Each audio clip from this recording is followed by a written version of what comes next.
Det starter tilbage i 2004, hvor en kammerat og jeg beslutter os for at åbne en irsk pub her i Aarhus.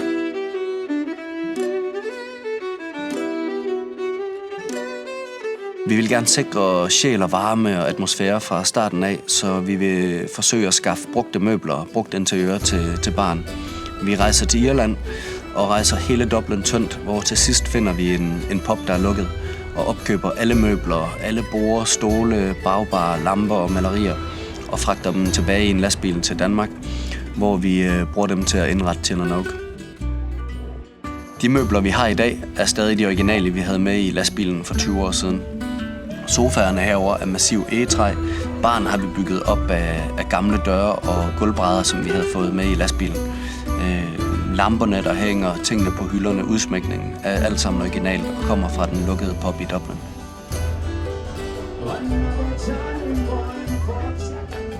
Stemningen kommer af mange ting. Det er atmosfæren, det er lyset, det er musikken, det er servicen, det er kvaliteten.